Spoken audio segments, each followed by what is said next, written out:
চাল নেই চুলো নেই বিড়াল নিয়ে হাজির। যে কোনো পোষা প্রাণী পালার আগে তার ভালো মন্দ দিকগুলো জেনে নেওয়া জরুরি। নিচে বিড়াল পালার কিছু ভালো এবং কিছু খারাপ দিক উপস্থাপন করা হলো। আমার সকল ভিডিওতে এই কথাটাই বলতে চেয়েছি যে শুধু আবেগে বিড়াল পুষবেন না, আগে বিড়ালের স্বভাব, বিড়ালের রোগবালাই, বিড়ালের আচরণ ইত্যাদি বিষয়গুলো ভালোভাবে জেনে তারপরে বিড়াল তুলে আনবেন। অনেককে দেখেছি চাল নেই চুলো নেই বিড়াল নিয়ে হাজির। আসুন আজ বিড়ালের ভালো মন্দ দিক মিলিয়ে কিছু বিষয় জেনে নেওয়া যাক।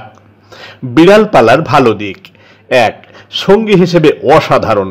বিড়ালরা নরম, মিষ্টি এবং অনেক সময় আদুরে হয়। একাকিত্ব কাটাতে ভালো বন্ধু হতে পারে বিড়াল। 2. কম যত্নে চলে। কুকুরের মতো প্রতিদিন বাইরে হাঁটতে নিয়ে যেতে হয় না, তারা নিজেরা পরিষ্কার পরিচ্ছন্ন থাকতে জানে। 3. অলস জীবনের সাথে মানানসই। যদি আপনি ঘরে সময় কাটান বেশি, বিড়াল আপনার সঙ্গে দিব্যি মানিয়ে নেবে। 4. ইঁদুর তাড়ায়। ঘরে ইঁদুর বা ছোট পোকামাকড় থাকলে বিড়াল খুব ভালো নিয়ন্ত্রণ করতে পারে। 5. স্বাধীন চেতা প্রাণী। তাদের স্বাধীনতা ভালো লাগে, অনেক সময় মালিকের জন্য সুবিধা হয়, কারণ সব সময় খেয়াল রাখতে হয় না। বিড়াল পালার খারাপ দিক। 1. অ্যালার্জি সমস্যা। অনেকে বিড়ালের লোম, ত্বকের প্রতি সংবেদনশীল, ফলে অ্যালার্জি হতে পারে।